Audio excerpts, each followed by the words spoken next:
ನೀನು ಬಂದಿದ್ದಕ್ಕಾದ್ರೂ ಸ್ವಲ್ಪ ಸಮಾಧಾನ ಆಯಿತು ಕಣೆ. ಆದರೆ ಅಮ್ಮಂಗೆ ಇನ್ನೂ ವಿಷಯ ಗೊತ್ತೇ ಇಲ್ವಂತೆ.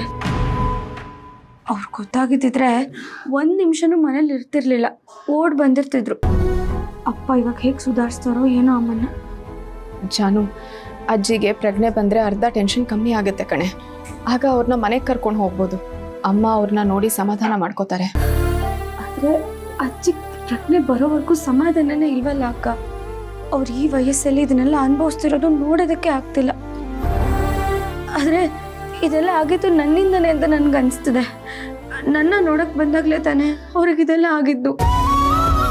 ಜಾನು, ನೀನು ಯಾಕೆ ಬೇಜಾರು ಮಾಡ್ಕೋತಿದ್ಯಾ?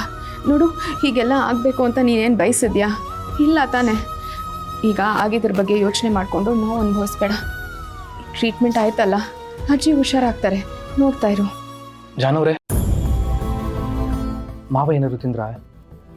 ಇಲ್ಲ ಬಾವ, ಏನೂ ತಿಂದಿಲ್ಲ.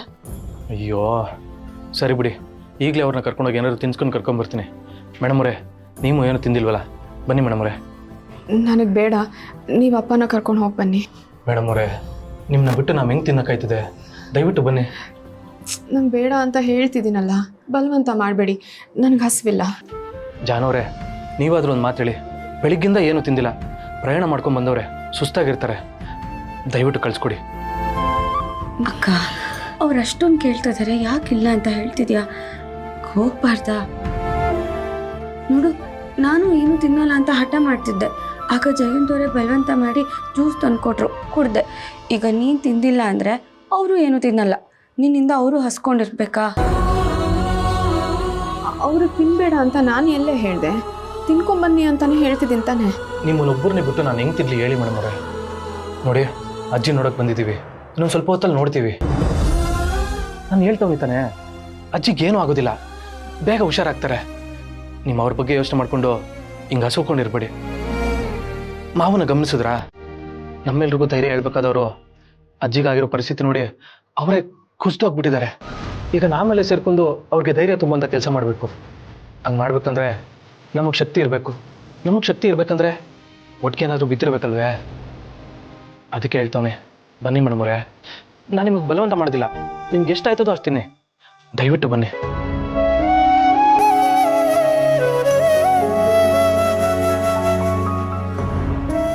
ಅಕ್ಕ, ಭಾವ ಹೇಳ್ತಿರೋದು ಸರಿಯಾಗೇ ಇದೆ. ಅವ್ರ ಮಾತಲ್ಲೇ ಗೊತ್ತಾಗ್ತಿದೆ ಅವ್ರನ್ನ ಎಷ್ಟು ಚೆನ್ನಾಗಿ ಅರ್ಥ ಮಾಡ್ಕೊಂಡಿದ್ದಾರೆ ಅಂತ. ನೋಡು, ಅವ್ರಷ್ಟು ಹೇಳ್ತಿದ್ದಾರೆ ಅಲ್ವಾ? ಪ್ಲೀಸ್ ಹೋಗ್ಬಾ, ಏನಾದರೂ ತಿನ್ಕೊಂಡು ಬಾ. ಹೋಗು.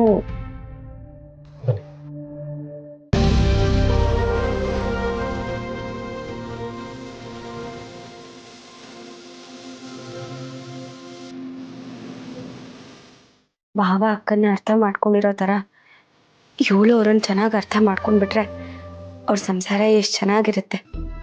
ಅಜ್ಜಿ ಹುಷಾರಾಗಿ ಬಂದಮೇಲೆ ಮೊದಲು ಅಕ್ಕನ ಹತ್ರ ಮಾತಾಡಬೇಕು.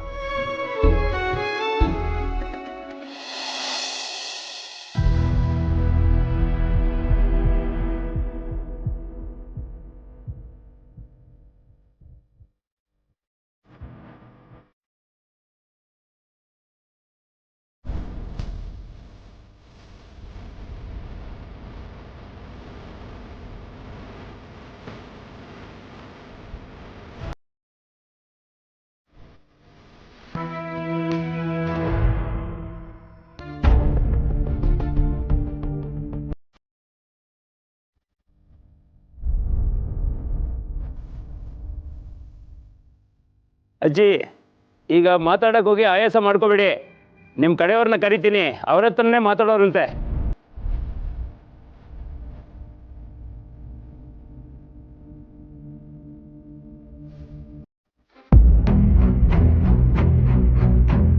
ಡಾಕ್ಟರ್, ಅಜ್ಜಿ ಕೇಸಲ್ಲಿ ಏನಾದರೂ ಇಂಪ್ರೂವ್ಮೆಂಟ್ಸ್ ಆಯ್ತಾ? ಇಂಪ್ರೂವ್ಮೆಂಟ್ಸ್ ಅಷ್ಟೇ ಅಲ್ಲ ಸರ್, ಅವ್ರ ಪ್ರಜ್ಞೆ ಕೂಡ ಬಂದಿದೆ.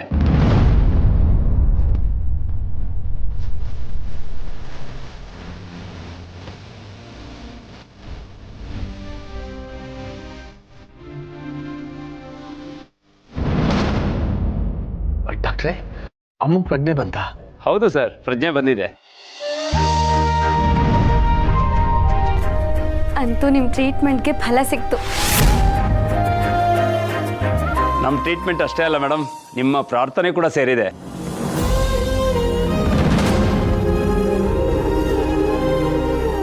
ಹಾಗಿದ್ರೆ ಡಾಕ್ಟರ್, ನಾವು ಹೋಗಿ ಅಜ್ಜಿನ ನೋಡ್ಬೋದಾ ಈಗ?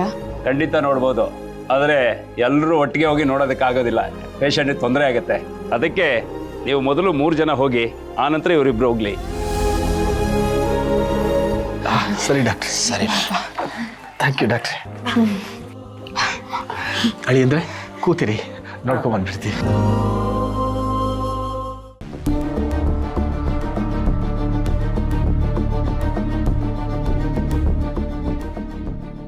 ಸರ್, ಯಾಕೆ ಹಿಂಗೆ ನಿಂತ್ಬಿಟ್ರಿ? ಬನ್ನಿ ಹೋಗಮ್ಮ. ಅಲ್ಲ, ಡಾಕ್ಟ್ರ್ ಹೇಳಿದ್ರಲ್ಲ ಮೊದಲು ಅವ್ರು 3 ಜನ, ಆಮೇಲೆ ನಾವಿಬ್ರು ಅಂತ. ಅಯ್ಯೋ, ಸ್ವಲ್ಪ ರೂಲ್ಸ್ ಫಾಲೋ ಮಾಡಬೇಕು ಸರ್. ಈಗ ಅಜ್ಜಿ ನೋಡೋದು ಮುಖ್ಯ, ಆ ರೂಲ್ಸು ಪಾಲ್ಸು ಎಲ್ಲ ಯಾವನ್ ಫಾಲೋ ಮಾಡ್ತಾನೆ. ಬನ್ನಿ ಬನ್ನಿ ಹೋಗಮ್ಮ. ಸರಿ, ನೀವು ಹೋಗಿ, ಒಂದು ಕಾಲ್ ಬರ್ತಿದ್ದೆ, ಅಟೆಂಡ್ ಮಾಡಿ ಬರ್ತೀನಿ. ಸರಿ, ಆಯ್ತು.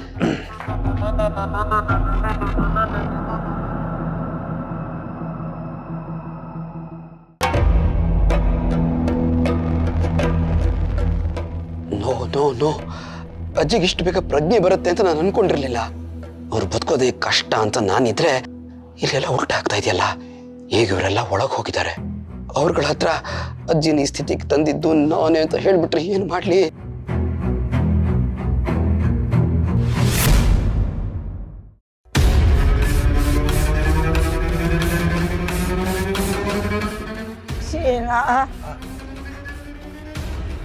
ಜಯಂತ ಒಳ್ಳೆಯವನಲ್ಲ.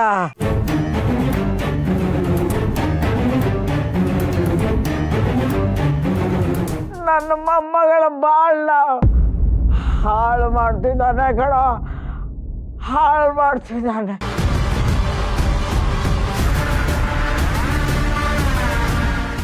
ಇವನು ಪಾಪಿ ನನ್ನ ಸಾಯ್ಸೋಕ್ ನೋಡ್ದ.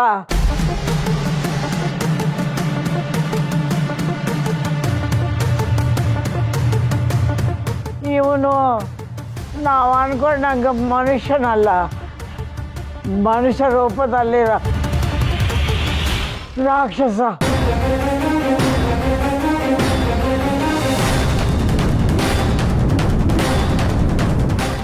ರೀ, ಯಾಕ್ರಿ ಹೀಗೆಲ್ಲ ಮಾಡಿದ್ರಿ? ನೀವಿಷ್ಟು ದಿನ ಮಾಡಿದ ತಪ್ಪುಗಳನ್ನ ನಾನು ಸಹಿಸ್ಕೊಂಡೆ, ಆದ್ರೆ ಇವತ್ತು ನನ್ನ ಅಜ್ಜಿನೇ ಸಾಯಿಸೋ ಮಟ್ಟಕ್ಕೆ ಇಳಿದ್ಬಿಟ್ರ.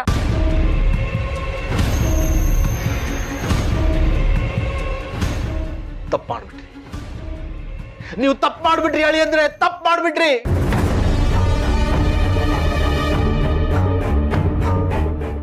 ನಾನಿನ್ ಒಂದೇ ಒಂದು ಕ್ಷಣನೂ ನಿಮ್ ಜೊತೆ ಬದುಕಲ್ಲ, ಸಾಧ್ಯನೇ ಇಲ್ಲ. ಜಾನು, ಜಾನು,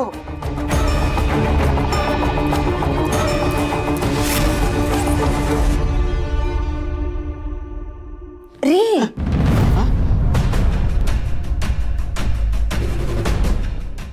ಏನ್ ಇಷ್ಟು ಗಾಬರಿ ಆಗಿದ್ದೀರಾ? ಏನಿಲ್ಲ ಚಿನ್ನು ಮರಿ, ಅಜ್ಜಿಗೆ ಪ್ರಜ್ಞೆ ಬಂತಲ್ಲ, ಅದಕ್ಕೆ ಹೀಗೆಲ್ಲ ಆಗ್ತಾ ಇದೆ. ದೇವರು ದೊಡ್ಡವನಲ್ವಾ, ಎಲ್ಲ ಸರಿ ಮಾಡ್ಬಿಟ್ಟ. ಹೌದು ರೀ, ಬನ್ನಿ ನೀವು ಒಳಗೆ. ಬಂದೆ, ನೀವು ಹೋಗಿರಿ, 1-2 ನಿಮಿಷ ಬರ್ತೀನಿ. ಸರಿ.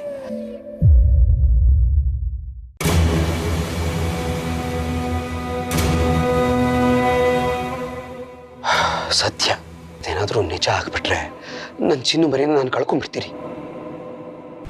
ನೋ, ಅದಾಗಬಾರ್ದು. ಅದಾಗೋದಕ್ಕೆ ನಾನು ಬಿಡಬಾರ್ದು, ನಾನು ಬಿಡಬಾರ್ದು.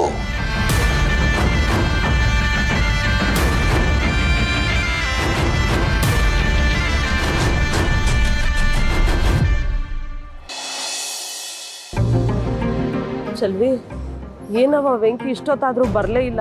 ಆ ಫೈನಾನ್ಸಿಯರು ಅವ್ನ್ ಏನ್ ಮಾಡಿದ್ನು ಏನೋ ಕಣವ. ಕಣವ, ನಂಗೂ ಯಾಕೋ ಅದೇ ಭಯ ಆಯ್ತೈತೆ. ವೆಂಕಿನೂ ಬಂದಿಲ್ಲ.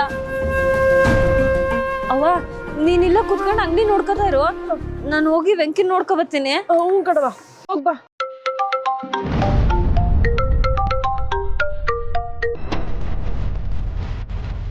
ಹಲೋ,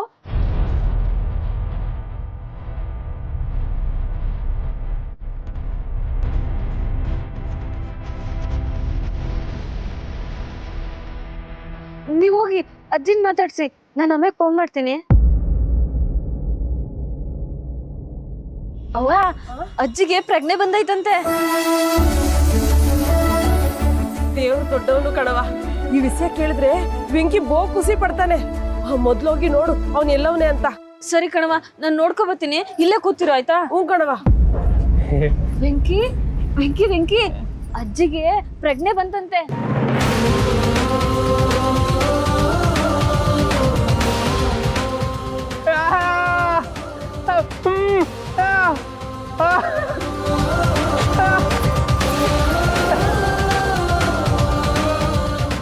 ಆಮೇಲೆ ಫೋನ್ ಮಾಡಿ ಕೇಳ್ದೆ ನಾವ್ ಬರೋದ ಅಂತ.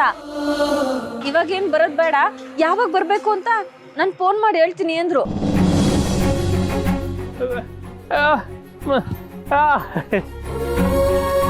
ವೆಂಕಿ ಇವ್ರ್ಯಾರು?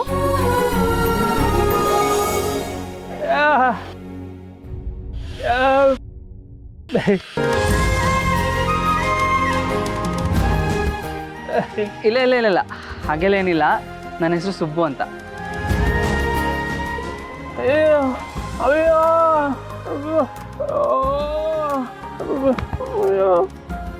ಮಿನಿಸ್ಟ್ರು ಪಿಯೇನಾ?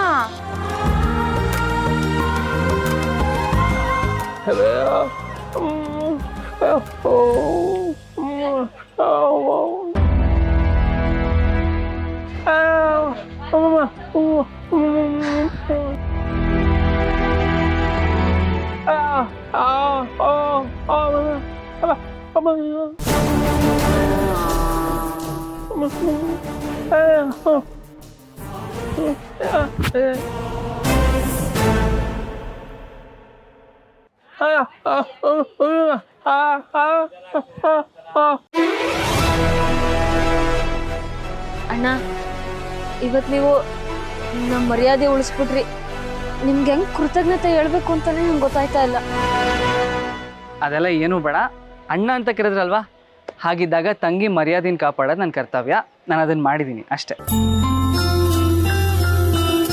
ನೀನ್ 100 ಕಾಲ ಸಂದಾಗಿರಪ್ಪ.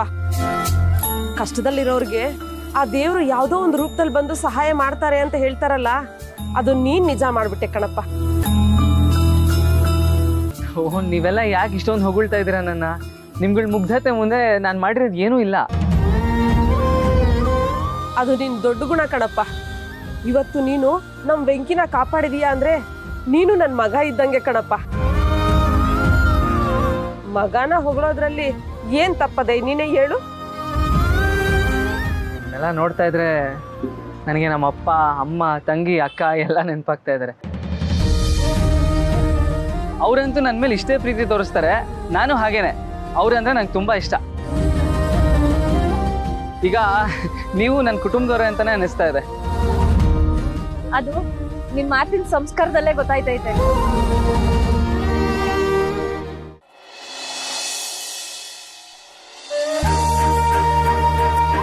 ಅಮ್ಮ, ಹೇಗಿದ್ದೀರಾ?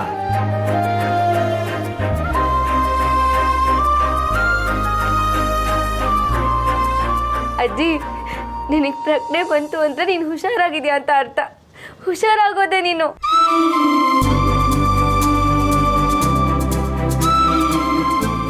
ಅಜ್ಜಿ, ನಾನು ಸಿದ್ದು, ಗೊತ್ತಾಗ್ತಿದ್ಯಾ?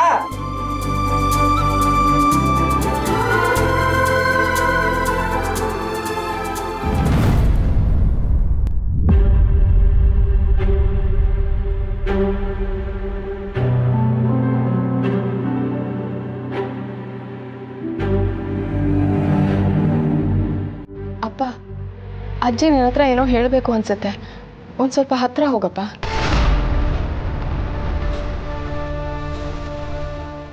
ಏನಮ್ಮ?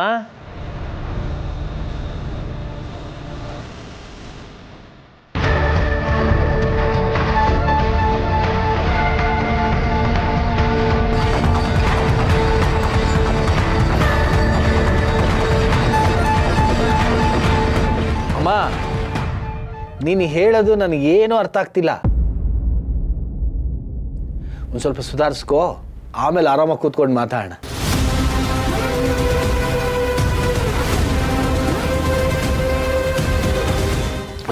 ಅಜ್ಜಿ, ನಮ್ಮರಿ ನನ್ನೇ ಕರಿತಾ ಇದ್ದಾರೆ ಅಂತ ಅನ್ಸತ್ತೆ. ಒಂದು ನಿಮಿಷ ಅಜ್ಜಿ. ಅಜ್ಜಿ ಕಾಣ್ತಿದ್ಯಾ? ನಾನು ಜಯಂತ, ಗೊತ್ತಾಯ್ತಾ?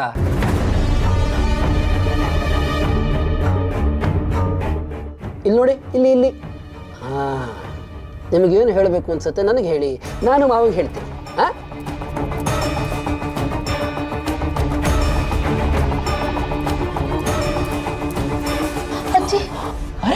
ಅಮ್ಮ ಅಜ್ಜಿ, ಡಾಕ್ಟರ್, ಅಜ್ಜಿ, ಅಮ್ಮ ಏನಾಗಿದೆ? ಅಮ್ಮ ಅಜ್ಜಿ, ಏನಾಯ್ತು? ಡಾಕ್ಟ್ರೇ, ಈಗಿನ್ನೂ ಅಮ್ಮ ಏನೋ ಮಾತಾಡೋದು ಪ್ರಯತ್ನ ಮಾಡ್ತಿದ್ರು. ಈಗ ಇದ್ದಕ್ಕಿದ್ದಂಗೆ ಉಬ್ಬಸ ಬಂದಂಗೆ ಆಗ್ತಿದೆ. ನೀವೆಲ್ಲರೂ ಒಂದು ಸ್ವಲ್ಪ ಆಚೆ ಇರಿ. ಅಲ್ಲ, ಏನಾಯ್ತು ಡಾಕ್ಟರ್? ಪ್ಲೀಸ್ ಎಲ್ಲರೂ ಹೊರಗಡೆ ಇರಿ. ನರ್ಸ್, ಬನ್ನಿ ಚಿನ್ನ ಮರಿ. ಅಮ್ಮ, ಆಕ್ಸಿಜನ್ ಚೆಕ್ ಮಾಡಿ. ಬನ್ನಿ ಮಾವ.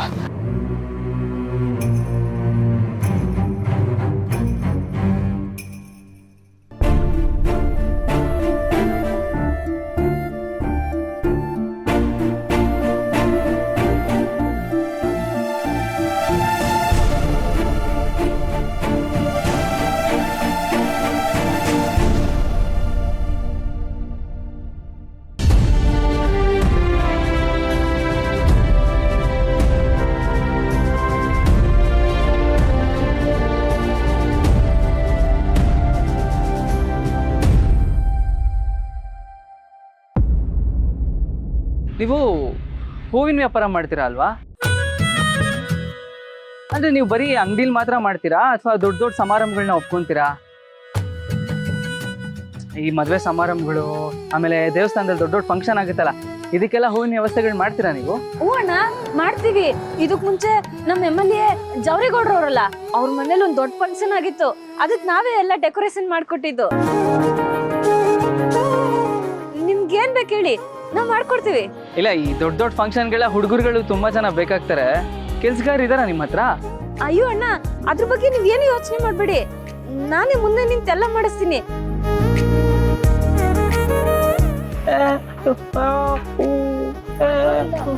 ವೆಂಕಿ ಅವರೇ, ನೀವೇನು ಯೋಚನೆ ಮಾಡಬೇಡಿ. ನಾನು ಏನು ಹೇಳಕ್ ಹೊರಡ್ತಾ ಇದ್ದೀನಿ ಅಂದ್ರೆ, ನನ್ನ ತಂಗಿ ಮದ್ವೆ ಇದೆ, ಹಾಗೆ ನಮ್ಮ ಯಜಮಾನ್ರ ಮಗಳು ಮದ್ವೆನೂ ಇದೆ. ಈ ಎರಡೂ ಮದ್ವೆಗೂ ನೀವು ಹೂವಿನ ಅರೇಂಜ್ಮೆಂಟ್ ಎಲ್ಲ ಮಾಡ್ಕೊಡ್ತೀರಾ ಅಂದ್ರೆ ನಾನು ಯಜಮಾನ್ ಹತ್ರ ಮಾತಾಡ್ತೀನಿ.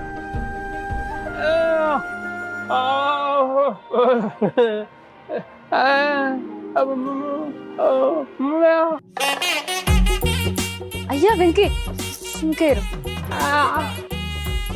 ಇಲ್ಲ ಅಣ್ಣ, ನಾವು ನಿಮ್ಗೆ ಹೆಂಗ್ ಬೇಕೋ ಹಂಗೆ ಮಾಡ್ಕೊಡ್ತೀವಿ. ನಾವು ಇಂಥ ಒಂದು ದೊಡ್ಡ ಅವಕಾಶಕ್ಕೆ ತುಂಬಾ ದಿನದಿಂದ ಕಾಯ್ತಾ ಇದ್ವಿ. ನಿಮ್ಮಿಂದ ಅವಕಾಶ ಸಿಕ್ತು. ನಿಜ ಹೇಳ್ಬೇಕು ಅಂದ್ರೆ ನೀವೊಂಥರ ನಮ್ಮ ಪಾಲ್ಗೆ ಅದೃಷ್ಟ ಇದ್ದಂಗೆ. ನೀವು ಬಂದ್ಮೇಲೆ ವೆಂಕಿ ಸಮಸ್ಯೆ ಪರಿಹಾರ ಆಯ್ತು. ಅಲ್ಲಿ ಅಜ್ಜಿ ಹುಷಾರಾಗ್ತವ್ರೆ ಅಂತ ಸುದ್ದಿ ಬಂತು. ನೀವು ಅದಕ್ಕಿಂತ ಹೆಚ್ಚಾಗಿ ಮಿನಿಸ್ಟ್ರು ಮಗಳು ಮದುವೆಗೆ ನಮ್ಗೆ ಹೂವಿನ ಆರ್ಡರ್ ಕೊಡ್ತಾ ಇದ್ದೀರಾ. ನಿಜವಾಗ್ಲೂ ನೀವು ನಮ್ಮ ಪಾಲಿಗೆ ದೇವ್ರಿದ್ದಂಗೆನೆ. ಅಯ್ಯೋ ನೋಡಿ, ಮತ್ತೆ ಹೊಗಳ್ತಾ ಇದೀರಲ್ಲ ನೀವು. ನಿಮ್ ದುಡಿಮೆಗೆ ನನ್ನ ಕೈಯಿಂದ ಏನ್ ಸಹಾಯ ಆಗುತ್ತೋ ಅದನ್ನ ಮಾಡ್ತಾ ಇದ್ದೀನಿ ಅಷ್ಟೇ. ಈಗ ನಾನು ಯಜಮಾನ್ ಹತ್ರ ಹೋಗಿ ಮದ್ವೆಗೆ ಯಾವ ತರ ಅರೇಂಜ್ಮೆಂಟ್ಸ್ ಎಲ್ಲ ಬೇಕು ಅಂತ ಕೇಳ್ಕೊಂಡು ನಿಮ್ಗೊಂದು ಫೋನ್ ಮಾಡ್ತೀನಿ. ಓಕೆನಾ? ಅಣ್ಣ, ಫೋನ್ ಮಾಡ್ತೀರಾ ಅಲ್ವಾ? ಖಂಡಿತ ಮಾಡ್ತೀನಿ. ನೀವಂಥ ಒಳ್ಳೆಯವ್ರಿಗೆ ಸಹಾಯ ಮಾಡೋದಕ್ಕೆ ಆ ದೇವ್ರು ಕೂಡ ಅವಕಾಶ ಮಿಸ್ ಮಾಡ್ಕೊಳಲ್ಲ. ಬರ್ತೀನಿ.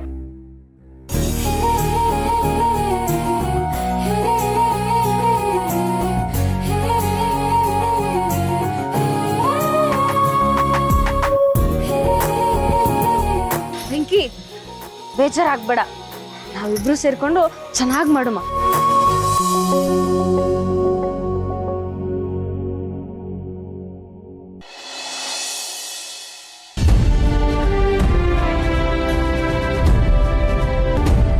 ಅಜ್ಜಿ ನನ್ನ ಬಗ್ಗೆನೇ ಹೇಳೋದಕ್ಕೆ ಪ್ರಯತ್ನ ಮಾಡ್ತಾ ಇದ್ದಾರೆ ಅಂತ ಅನ್ಸುತ್ತೆ. ಈ ಸಲ ಹೇಗೋ ಮಿಸ್ ಆಗಿ ಹೋಯ್ತು. ಮತ್ತೆ ಪ್ರಜ್ಞೆ ಬಂದರೆ ಖಂಡಿತ ಎಲ್ಲ ಹೇಳ್ಬಿಡ್ತಾರೆ. ನೋ, ಅದಾಗಬಾರ್ದು ಅಂದರೆ ಇವ್ರನ್ನೆಲ್ಲ ಮೊದಲಿನಿಂದ ಕಳಿಸ್ಬೇಕು ಜಯಂತ. ಎಸ್, ಆಮೇಲೆ ಅಜ್ಜಿ ಮತ್ತೆ ಹೇಳ್ದೇ ಇರೋ ಹಾಗೆ ನೋಡ್ಕೋಬೇಕು. ಮಾವ, ನೀವು ಇವ್ರನ್ನೆಲ್ಲರೂ ಕರ್ಕೊಂಡು ನಮ್ಮನೆಗೆ ಹೋಗೋದು ಸೂಕ್ತ ಅನ್ಸುತ್ತೆ. ಅಜ್ಜಿ ನೋಡ್ಕೊಳಕ್ ನಾನು ಇಲ್ಲಿ ಉಳ್ಕೋತೀನಿ. ರೀ, ಇಂಥ ಪರಿಸ್ಥಿತಿನಲ್ಲಿ ನಾವು ಮನೆಗೆ ಹೋಗೋಕ್ಕೆ ಮನ್ಸು ಬರಲ್ಲ ರೀ. ನಾವೆಲ್ಲರೂ ಇಲ್ಲೇ ಇರ್ತೀವಿ. ಹೌದು ಅಳಿ ಅಂದರೆ ನಾವೆಲ್ಲ ಇಲ್ಲೇ ಇರ್ತೀವಿ. ಸರಿ ಮಾವ, ನಿಮ್ಮಿಷ್ಟ.